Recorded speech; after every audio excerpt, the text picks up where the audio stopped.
Today, I want to share with you a story that will make you reflect. A journey of faith, doubts, and an unexpected encounter that changed everything.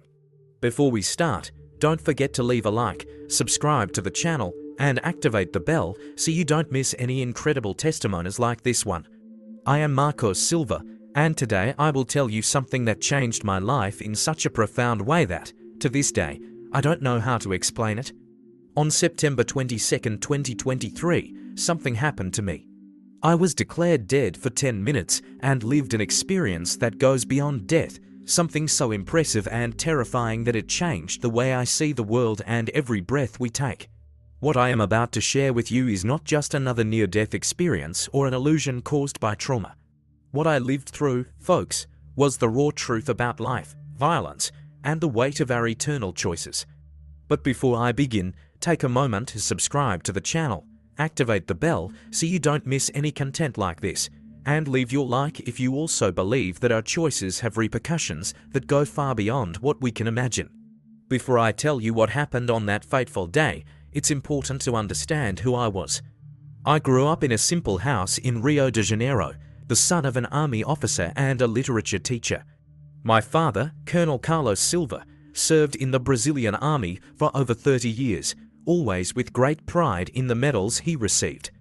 At our Sunday dinners, he would always remind us, protecting our country is not just a mission, it's a right that we all must defend. To the end, I never doubted that.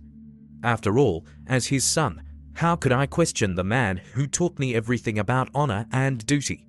At 16, I already knew how to disassemble and reassemble a rifle in record time. He taught me in the garage at home, with pride in his eyes, and I, full of respect, absorbed every word. At school, I was good at math and physics, but my true passion was always military history. I spent hours studying battles, tactics, and dreaming about the day I would wear the army uniform, just like my father. My mother, teacher Anna, had a different view. She never told me directly that she opposed my choice to pursue a military career, but there was always a hint of concern in her eyes. Sometimes she would tell me, "Son, remember that every soldier, in any war, has a mother who waits for him to come back." At that time, I didn't fully understand the weight of those words. Today, after what I lived, I finally do. At 18, I enlisted in the armed forces, and it didn't take long before I was at the top of my class. Always with my father's pride in mind, the military routine soon became my life. Orders, protocols, hierarchies, everything made sense. I was good at what I did, quick to learn and execute. By the age of 22, I was already leading a specialized urban combat unit. Every mission seemed to reinforce our belief that we were fighting for the right cause, for the protection of our nation and our families. On the battlefield, words like collateral damage became part of the vocabulary, a term we used to justify the lives lost in the name of something greater, something necessary. The first time I truly doubted that was during a mission when we raided a residential building, searching for terrorists.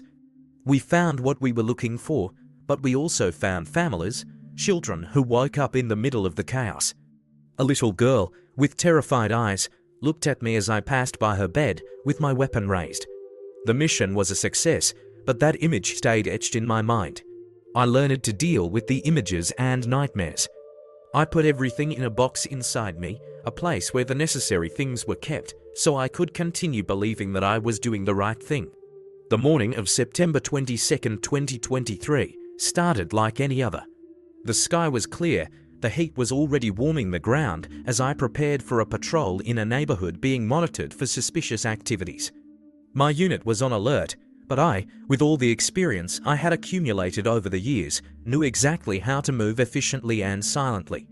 We knew our roles by heart, without the need for words. But something about that day felt different. As we moved through the streets, I felt like the air was denser, like something was about to happen. At 2:30 p.m., we received information about strange movements in our sector. A subtle warning, but one we quickly decided to investigate. We changed our route to a narrower street, with more cover. I looked at my watch, as I always did, 2:47 p.m. That's when I saw it, a seemingly abandoned package hidden beside a car, disguised by debris. Something about it made all the alarms inside me, built from years of experience as a soldier, go off.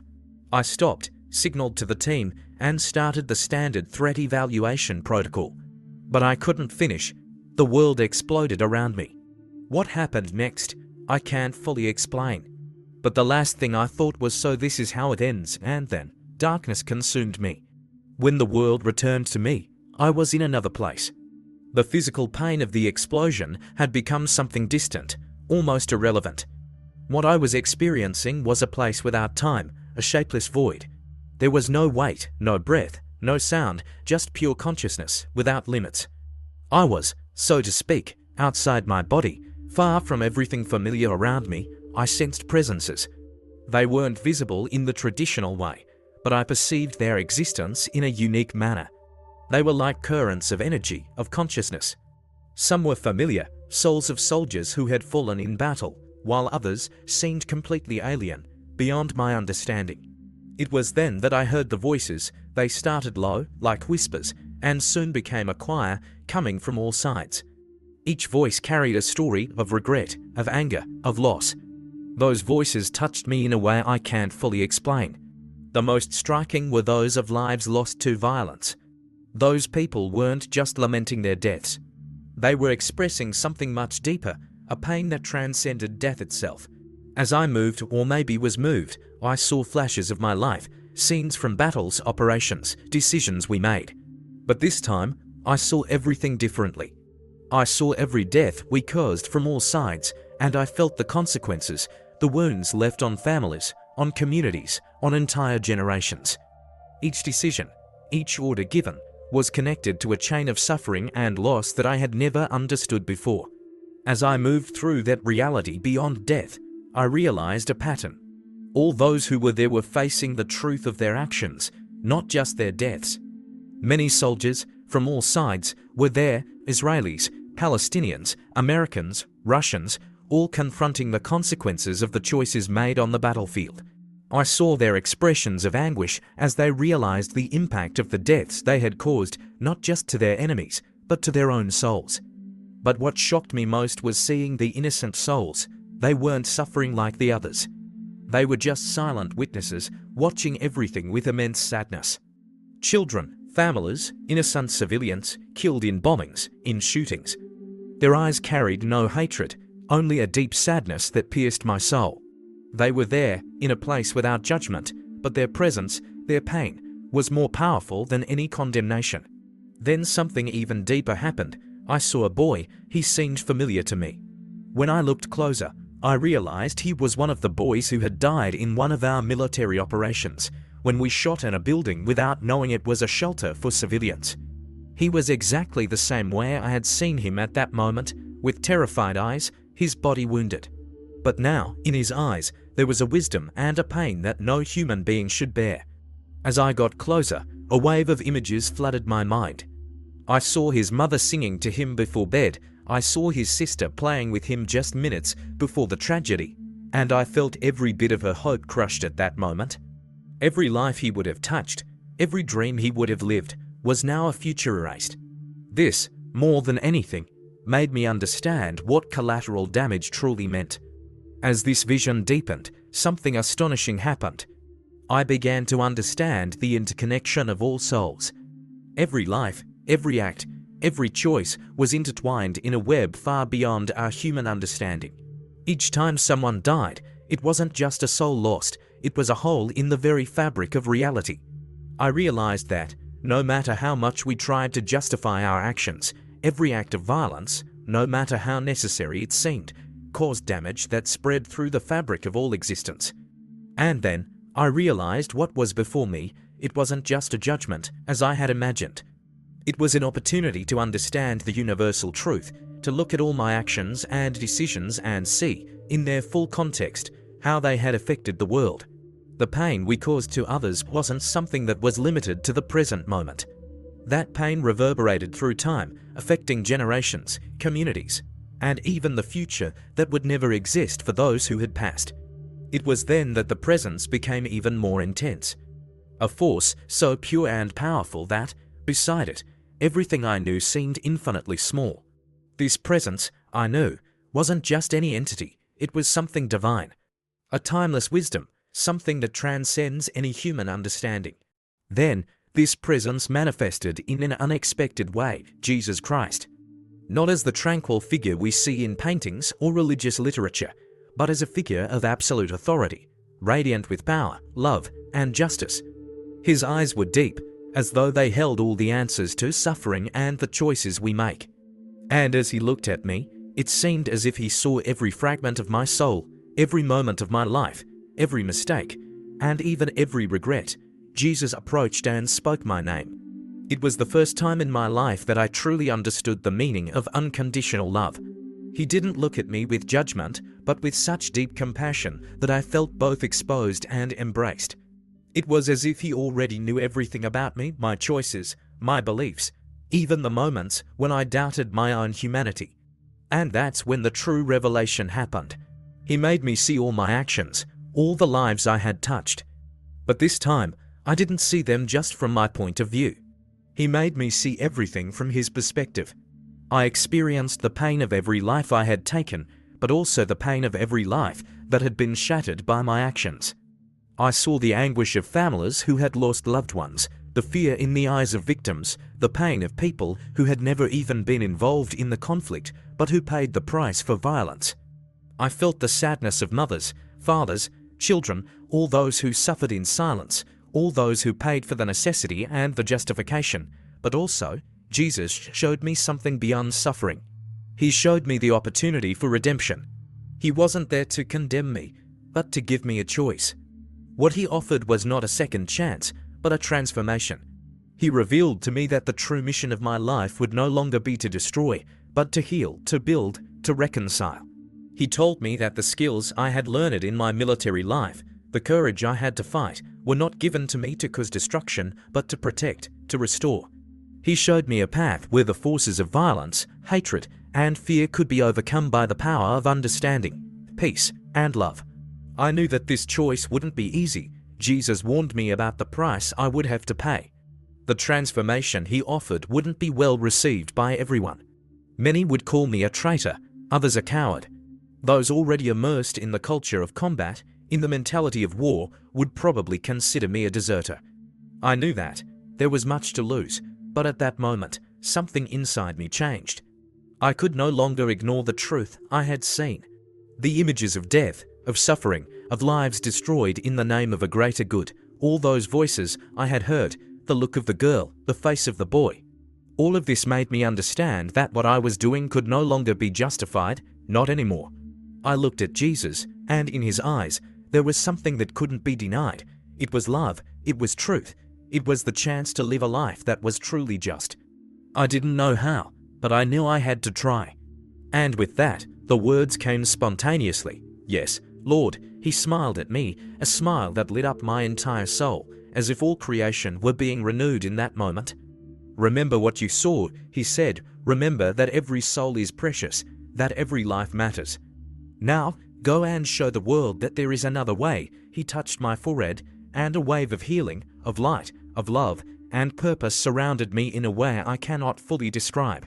The pain, the guilt, the weight of years of violence began to dissolve.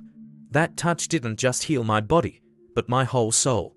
Then, the light began to fade, Jesus' presence was withdrawing, and I knew my time in that place had come to an end. But the transformation I experienced there would never leave me. Suddenly, I was back. The physical pain from the explosion hit me with full force, like a massive wave pulling me back into reality. The sensation of being alive, of breathing again, was overwhelming. But at the same time, something was different. I was no longer the same man who had gone to the battlefield hours before. Something inside me had changed forever. The doctors later told me that my heart had stopped for 10 minutes.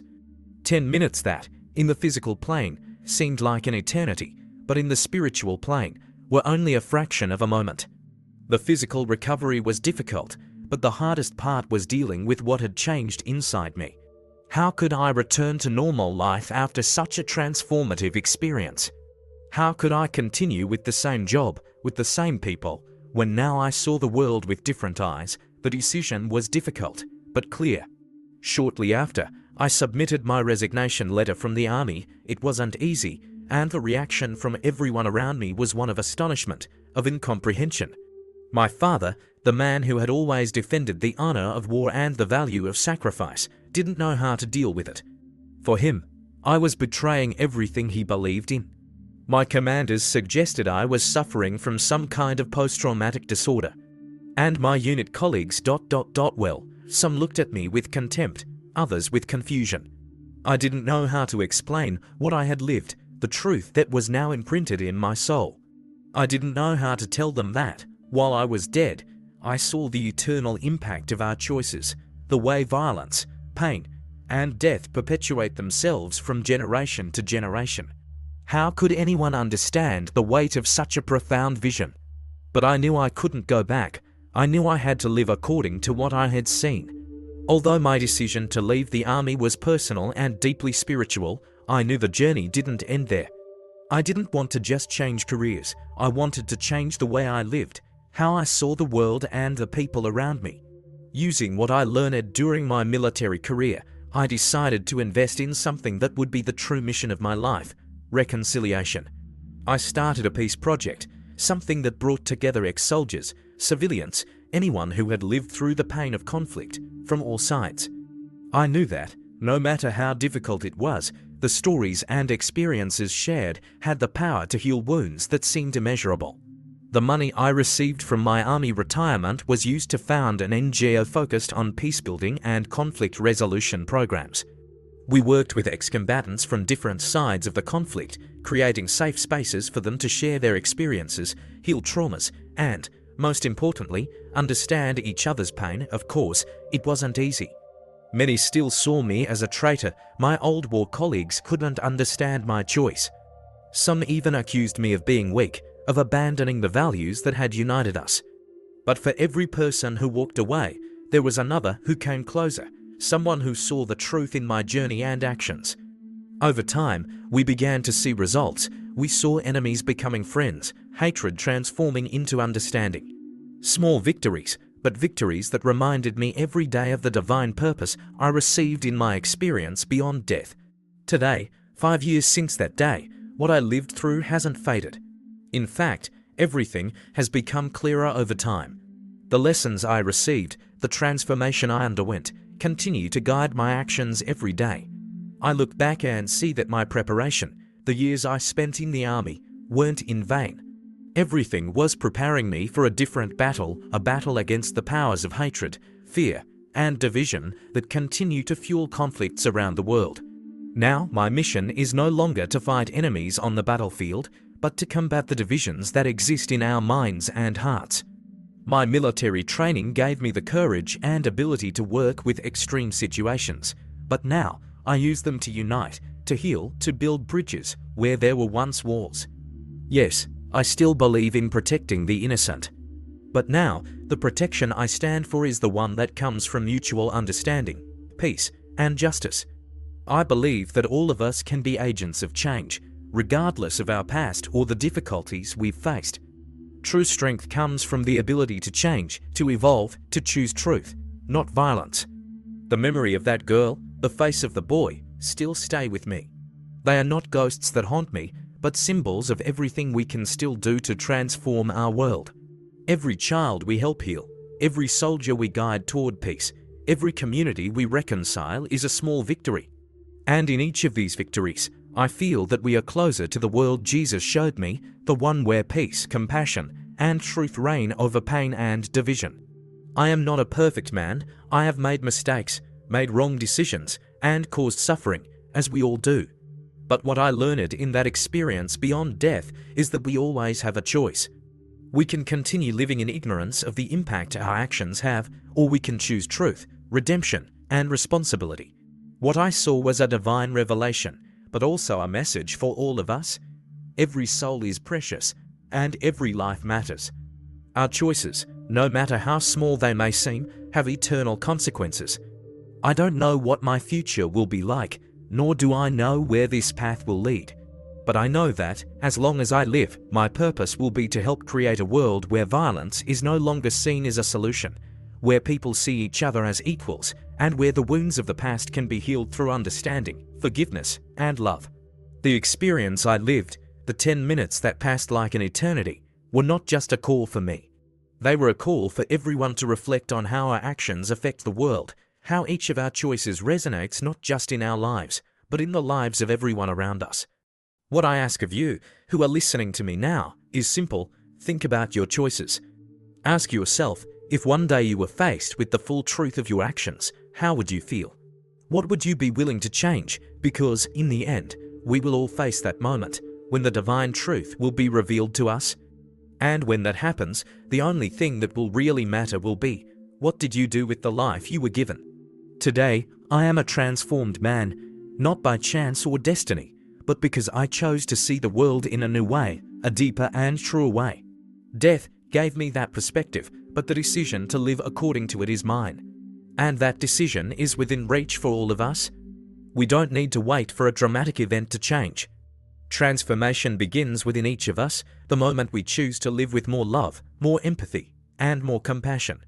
I know that the path of peace, reconciliation, and truth is not easy, but it is the only path that leads us to true freedom, the freedom to live in harmony with others, to look at our actions with responsibility, and to understand that life is precious and every choice we make has eternal consequences. I share my story with you not to seek recognition or sympathy, but to invite you to reflect on your own journey. I believe that we can all choose a path of transformation, no matter the past or the difficulties we have faced. It is in our hands, today, to make a difference in the world. And, more importantly, it is in our hands to change ourselves and others for the better. If this message has touched your heart, if you believe that together we can build a future of peace and understanding, don't forget to subscribe to the channel. Join this journey of transformation, where every story matters and every choice is an opportunity to become the best version of ourselves. Click the subscribe button, activate the bell so you don't miss any videos, and of course, leave your like if you believe that together we can build a better world. Share this message with anyone you think needs to hear it. Let's, together, make a difference. Thank you for being here. Remember, every choice counts. And the power to transform the world begins with you.